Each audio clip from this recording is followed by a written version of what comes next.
Olá pessoal, está começando hoje mais um programa do curso de Comunicação Social da Universidade Federal de Alagoas, aqui pela TV Nativa, o programa Papo Letrado. E hoje a gente vai conversar aqui com o Wanderger Adrian, ele que é aluno aqui do curso de Comunicação Social, estudante de jornalismo, e também escreveu um livro de poesias. E temos também a participação do nosso jornalista convidado, Madison, que vai auxiliar nas perguntas aqui e intermediar a plateia. Wanderger, tudo bem com você? Tudo certo, boa noite e obrigado pelo convite. Pronto, eu queria que você começasse falando, cara, como é que você descobriu que gostava de escrever, como é que foi a sua infância? Você desse uma geral aí. Manuel, quando tem um verso que eu escrevi alguns meses atrás que dizia assim: eu escrevo porque o rio sempre flui. E acho que a melhor explicação que a gente pode dar sobre essa questão de quando é que você começou a escrever, acho que não tem como você rastrear exatamente um ponto, numa cronologia de quando começou a escrever, porque quando é uma coisa natural, isso vale para tudo, seja para profissão, seja para qualquer vocação, acredito que a gente começa a fazer aquilo e nem se apercebe de exatamente quando e o porquê fez. A gente escreve porque o rio sempre flui. Quando percebeu, já era. Porque tem a tendência, alguma coisa dentro de você lhe impulsiona para isso. Essa tendência veio, claro que assim, teve mais ou menos um ponto em relação à inspiração, em relação a influências, em relação a... Claro que você sempre precisa ter um contato com uma matéria-prima para se projetar e para idealizar alguma coisa. E para produzir o Exatamente. Mais ou menos com meus 13, 14 anos, eu tive um contato com um documentário sobre a obra e a vida de Vinícius de Moraes. Foi quando mais ou menos eu comecei a esboçar alguma coisa. E ele foi o seu grande influenciador? O primeiro grande influenciador, eu diria. Mas, tanto que hoje, para mim, há todo um mural de influenciadores. Eu não conseguiria apontar o grande influenciador, mas Vinícius de Moraes com certeza foi o primeiro grande influenciador, sem dúvida. E o estilo é somente poesia ou tem outros estilos? Eu tenho um blog. Tenho um blog na internet onde eu escrevo há 3 anos, acho que estamos em 2013, desde o começo de 2010, e eu escrevo, além de poesias, alguns textos em prosa, crônicas, resenhas sobre filmes e livros. Eu sou um estudante de comunicação, estou concluindo jornalismo ainda esse ano, e, como eu digo, essa vocação por escrever sempre me acompanhou. Então no blog eu alimento 80% o conteúdo de poesias, mas eu tenho 20% de crônicas e textos, enfim. Outros escritos. Exatamente. Qual é o endereço do blog para o pessoal? Wanderger.wordpress.com. Você acessa esse endereço que está aí embaixo do seu vídeo e dá uma conferida nos textos do Wanderger. E agora vamos para a participação aí do Madison, que tem uma pergunta da plateia. E aí, Madison? Pois é, Manuel, Wanderger, primeiro eu queria agradecer pela participação e, na verdade, são algumas perguntas da plateia que eu queria agradecer aqui também. Para começar, faço a pergunta do Flávio Marcílio e ele quer saber o seguinte, Wanderger: existe alguma associação entre o curso de jornalismo e a sua produção literária? Existe, talvez. A associação que eu faço é o seguinte: ambas nasceram da mesma fonte, ou seja, essa paixão por escrever. Quanto ao conteúdo em si, obviamente que poesia e o texto jornalístico não tem quase nada a ver, salvo o fato de serem ambos textos escritos a partirem do esboço de ideias.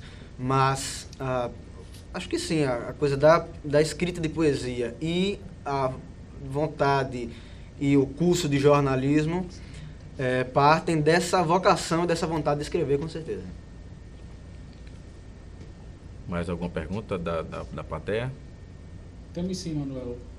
Wanderger, a gente percebe que a poesia ainda é um tipo de literatura que, querendo ou não, precisa ser difundida, principalmente em autores da sua idade, por exemplo. Você vê incentivo no nosso estado para isso? Como é que você observa essa situação? Olha, eu incentivo quase zero. Acho que a nossa geração é uma geração que produz muito. É uma geração que nunca teve, a nossa geração, a crise de produção. Ela tem uma crise de indústria, certo? Nós temos hoje no Brasil editoras fechadas para novos autores inclusive a editora da Universidade Federal, que é uma editora que produz hoje livros acadêmicos, mesmo de alunos, do alunado, ele produz livros acadêmicos. Era sobre isso que eu ia perguntar também, essa coisa da edição do seu livro. Se você recebeu apoio da universidade, Não. como é que foi essa trajetória? Você chegou a procurar a universidade para ver se ela editava o seu livro? Como é que foi? Conta aí pra gente. Pronto, bem, o livro Retrato Escrito foi publicado com poesias escritas entre os anos 2009 e 2011, mais ou menos. Quando eu compilei tudo em um arquivo do Word, um arquivo no computador, eu procurei a Gráfica do Estado, em primeiro lugar, a CEPAL, e lá procurei fazer um orçamento de um livro como se fosse pago. Aí, paralelo a isso, eu fui enviando vários exemplares, cópias, para avaliação de várias editoras espalhadas pelo país, dezenas de editoras. E todas, as que me responderam, todas as respostas eram no sentido de que eles não estavam publicando novos autores. E, na verdade, depois eu viria a saber, há um trauma na rede editorial do país de promover novos autores, porque a editora ela sobrevive do que vende e novo autor no Brasil não vende. Certo? A CEPAL me estipulou um orçamento, eu procurei depois a editora da Universidade Federal de Alagoas, a EduFal. A editora me disse que não fazia, não tinha nenhum concurso, no caso, ela mesma fazendo, promovendo, que não tinha como me ajudar nem em questão de desconto, alguma coisa para promover o livro, certo? E disse que somente de maneira paga. Eu solicitei o orçamento e o orçamento da EduFal deu 3 vezes maior do que da Gráfica do Estado. Mesmo você sendo estudante? Mesmo eu sendo estudante. E você, sendo estudante da universidade, como é que você se sentiu em relação a isso, pelo fato da editora da universidade não poder ajudá-lo nesse sentido? Olha, Manuel, eu me senti, acho que como todo, com certeza não fui o primeiro, não queria que fosse o último, mas não acredito também que vai ser o último. E eu me senti frustrado, é a palavra, acredito, porque acho que num país e num estado, numa cidade, que a gente não tem a cobertura da universidade, que é o local que a gente acredita ter para desenvolver projetos, disseminação acho que a do palavra conhecimento. Foi frustração. Só terminando de responder a pergunta, eu fui encontrar espaço para essa publicação na editora do Rio de Janeiro, a editora Multifoco, que não me cobrou um único centavo para promover meu livro, pelo contrário, só me pagou para isso, certo? Que submeteu o meu exemplar a uma análise que durou 3 meses, e pelo menos 3 meses misturando fila e análise, tempo de fila e análise, e depois de 3 meses aprovou o livro. Foi quando 6 meses depois eu vou ter a publicação. Não tive dor de cabeça com diagramação, não tive dor de cabeça com capa, com a arte da capa, nem com absolutamente nada. Que é isso aqui que a gente está vendo, né? Exatamente, uma editora privada lá do Rio de Janeiro. A sede Retrato Escrito. É na Lapa, me promoveu inclusive o lançamento no Rio de Janeiro. E aí, Madison, tem mais alguma pergunta aí da plateia? Tem sim, Manuel, mas antes de fazer a pergunta, eu só gostaria de dizer que a gente observa desse papo o seguinte, que talentos existem, o Estado com certeza está repleto de pessoas que querem produzir, mas o que falta realmente é o incentivo. Tá aqui o Wanderger, que é uma prova, é um exemplo vivo de que esse talento está aí, precisa ser explorado, mas que por conta do incentivo ele foi para onde? Foi para o Rio de Janeiro, que foi uma cidade que acolheu. Então é preciso que se reveja essas questões e que se abram editais e que se estiverem abertos, que eles sejam divulgados para que as pessoas então vão até ele, vejam quais são os projetos de fato que podem se enquadrar e divulguem os seus trabalhos. Agora eu vou com a pergunta do Arthur Oliveira e ele quer saber o seguinte, Wanderger. Como você vê a relação entre o jornalismo e a literatura, né? Já que o jornalismo ele tem um texto rígido, objetivo, e no seu caso, da poesia, é uma coisa mais subjetiva, né? Dá para conciliar os dois? Dá para conciliar numa única pessoa. Acho que talvez alguns jornais abrem, inclusive recentemente em um jornal de Alagoas, eu no domingo estive lendo, e eles abriram no caderno de cultura espaços para poesias, etc, etc. Agora, é evidente que a produção do texto poético não tem nada a ver com o texto jornalístico. Tanto que o texto jornalístico, com lead, pirâmide invertida, com todas as suas estruturas, ela corta, na verdade, tudo que for poético, tudo que for metáfora, tudo que for, inclusive adjetivos, etc, etc. Mas, em uma única pessoa, uma paixão, eu digo isso que eu consigo conciliar essa questão, tanto a paixão pelo texto jornalístico, quanto pelo texto poético, sim. A gente vai para o intervalo e daqui a pouquinho a gente volta.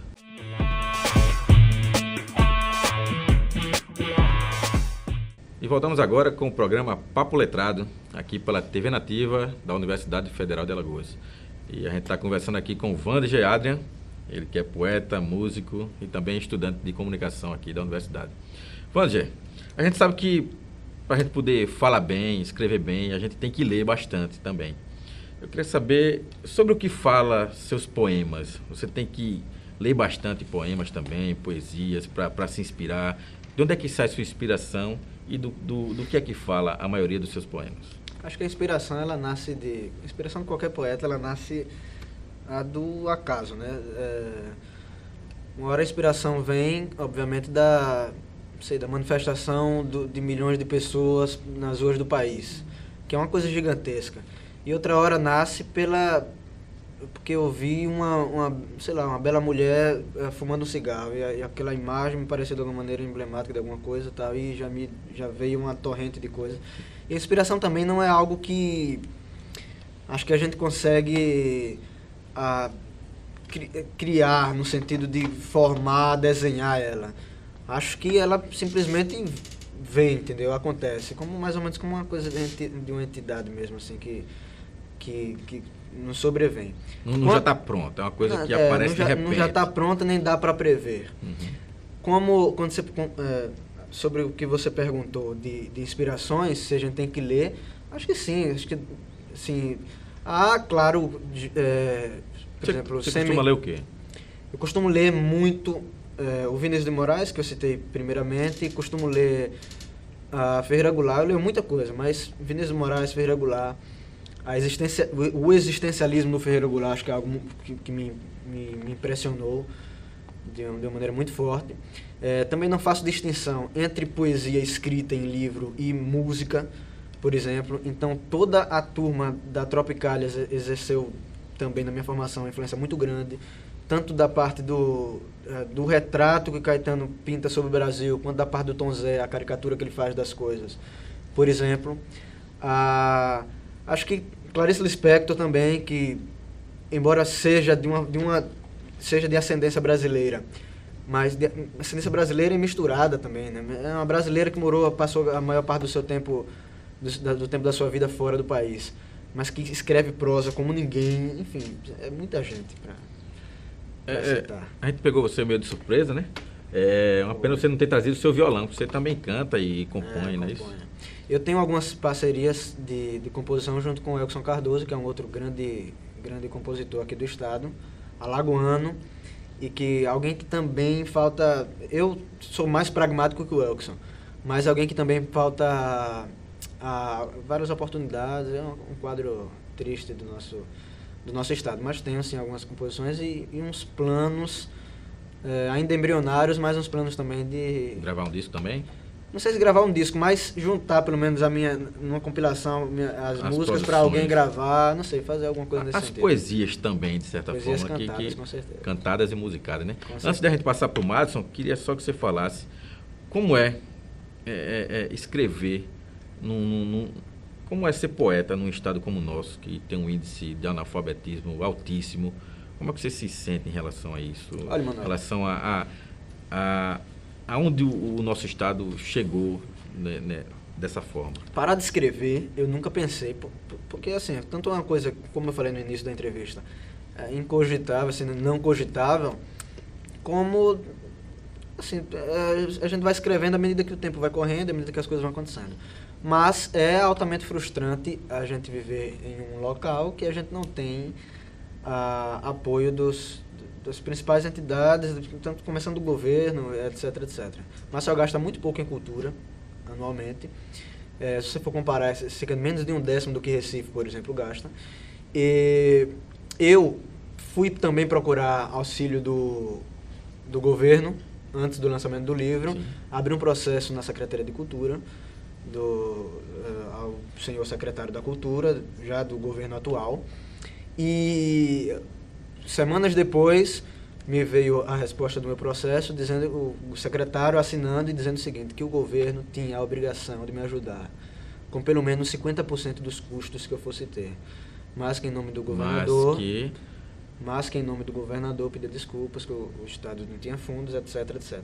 Então, assim, escrever poesia ou qualquer tipo de arte, seja o cara compositor, artista plástico, qualquer tipo de arte, num Estado que não incentiva a produção de arte, de cultura, acho que primeiro lugar quem tem a perder é o artista e a sociedade, são os primeiros prejudicados. É um tanto frustrante, inclusive desanimador, mas a gente vai... E a gente sabe que se houvesse investimento e patrocínio, né, a gente sabe que muitos artistas seriam descobertos. Produção de filme, não só na poesia, mas em todas as áreas, na música, no cinema, né? Porque a gente sabe que tem o pessoal que está tentando produzir alguma coisa no cinema hoje e está com essa dificuldade toda aí. Exatamente. Então, o Madison tem mais alguma pergunta aí da plateia? E aí, Madison? Na verdade, Manuel, eu queria também agradecer a participação da plateia desde já e dizer que se eles tiverem mais algumas questões, pode mandar para a gente, que eu tenho certeza que o Wander já vai responder com prazer as perguntas feitas pelo pessoal. Mas, na verdade, como você mesmo disse, o Wander já foi meio pego de surpresa e não está com o violão. Seria até pedir demais para a gente pedir para ele, né, cantar uma musiquinha. Ou não, vai depender do poeta, do compositor, do escritor que está aqui ao nosso lado. Mas, assim, já para ir preparando, eu acho que antes de finalizar o programa, a gente podia pedir para ele escolher uma das 65 poesias que tem no livro para recitar aí para o pessoal, né? O Wander já escolheu uma aí para a gente encerrar o programa aí com a poesia do livro aqui, vou mostrar de novo aqui. Retrato escrito. São 65 poemas, né? Pronto. Se você puder declamar uma pra gente aí, pra gente encerrar o Papo Letrado de hoje, a gente agradece bastante e nos sentiremos muito honrados. Tem uma que diz assim, essa eu escrevi, eu vou ler uma do livro, mas essa eu escrevi depois do livro, acho que tem a ver, diz assim, o homem, bicho do mato, ao instinto querendo conter, nonsense. É como a vela que domestica o fogo, mas o fogo sempre vence. Essa já é uma que eu escrevi... Essa é mais nova. Mais nova. Não está no livro ainda. Não. Tá para entrar no próximo. Sim. Que eu quero lançar também pela Multifoco. A gente nem perguntou, já tem outro livro encaminhado aí? Eu estou trabalhando ainda, mas esse novo eu quero ver se eu lanço com algumas gravuras de um amigo meu que é artista plástico, retratista, excelente retratista. E eu quero ver com ele, ver se a gente lança. Eu devo lançar pela Multifoco no primeiro semestre de 2014. A mesma editora? No primeiro semestre. Pretende colocar mais quantos poemas no novo livro? Rapaz, deve entrar uns 90. 90, né? Mais ou menos. Esse tem 65, o novo deve entrar uns 90. A mente está trabalhando bastante, né? Exato. E vem, mas também é acumulado desde 2012. Não, desde 2011, desculpa. Quase 3 anos. E ele se chamará, já tem título, inclusive, Paris Não Existe, que já é meio talvez uma negação em alguns pontos desse primeiro, embora diga muito, eu digo que essa negação do segundo livro, Paris Não Existe, com o primeiro Retrato Escrito, diz muito, inclusive, sobre mim. E artista tem disso, né? Faz um trabalho, depois renega, nega o que fez, depois ama e odeia. Diz muito sobre mim, sobre a minha crença de que tudo tem que ser subvertido mesmo. E Paris Não Existe, Retrato Escrito é o foco, em grande parte também é muito de um caráter intimista. E Paris Não Existe, a palavra-chave já é Paris, já é um foco sobre o mundo, e vai falar, é muito também uma negação de algum platonismo que existe em Retrato Escrito, já é mais um realismo forçado mesmo, a barra. E Paris Não Existe, Paris entra no título do livro como símbolo de tudo que é platônico, como símbolo de tudo que é canonicamente belo, entendeu? Como sinônimo também de tudo que é fino, elegante. E Paris Não Existe seria uma negação uma coisa muito mais realista do que Retrato Escrito vai ser bom. Deixa eu ler uma aqui, inclusive está na contracapa do livro, diz, Soneto de Todo Dia. Diz assim: todo dia nasço, cresço e morro. Todo dia caço, berro e corro. Corro para, corro de, nasço tara e morro afim. Todo dia barro nasço e nasço novo. Todo dia absorto, toda noite morto. Cada tarde quente, cada noite morno. Toda noite calmo, todo dia afoito. Todo dia águia, toda noite corvo. No levantar cabeça e no deitar só o corpo. Amanheço grito e anoiteço rouco. Todo dia sinto muito e ainda acho pouco. Alvorada calmaria e no crepúsculo sou porto. Todo dia eu amanheço melancolia e anoiteço poesia. Poxa, parabéns aí. Lembra como foi que a inspiração desse aí, quando foi que escreveu? Esse soneto, por exemplo, eu escrevi num dos eventos do COS. Eu estava intermediando a mesa e no intervalo entre uma fala e outra, entre um momento de distração qualquer, Surgiu a inspiração. Surgiu, eu comecei a rabiscar, terminei depois, mas... Certo. Eu estou dizendo, a inspiração vem assim. É verdade. Nosso tempo está acabando. Madison, você vai querer fazer mais alguma consideração aí para a gente encerrar o nosso programa aqui, o bate-papo com Vandia Adrian, ele que é poeta e músico. Falar. Pois é, Manuel, como a gente veio falando aqui o programa inteiro, a gente falou do Wanda, já falou da poesia, da música, mas o pessoal que está em casa precisa saber. Wanda, o livro está disponível aí em algum local? Onde é que como é que a adquire? pessoa faz para adquiri-lo? Bom, o Retrato Escrito pode ser adquirido através do site da editora Multifoco, né, www.editoramultifoco.com.br, e tem a seção lá de livros, é só digitar Retrato Escrito, que com certeza vai aparecer, e com frete baratinho ele chega na casa de quem adquirir. Sabe ideia de preço? Eles sempre atualizam o preço, realmente eu vou pedir perdão, mas eu não sei como é que está tabelado. Mas lá. está barato, né? Vale a pena. Para o conteúdo. Então, eu queria agradecer aqui a participação do nosso colega Madison e também a presença aqui do nosso poeta e músico e estudante de jornalismo aqui da Universidade Federal de Alagoas no nosso programa, Vandia. Vandia, muito obrigado. Espero que você volte mais vezes. Eu acho que quando tiver um livro novo, a gente traz você de volta para você falar mais aí. Com certeza. Eu que agradeço. Também sempre, por onde eu passo, eu procuro também registrar o agradecimento à editora Multifoco, o pessoal que sempre me acolheu. Quem ajudou de verdade, né? De uma maneira super bem, super... Uma empresa privada, mas que deu o auxílio que os órgãos públicos não conseguiram, não deram, por alguma razão. E agradecer a eles, agradecer a você também pelo convite, tanto de surpresa, mas com certeza valeu a pena e foi muito gratificante para todos nós. Então é isso, obrigado. E esse foi o nosso Papo Letrado de hoje. Queria agradecer a audiência de vocês e até a próxima.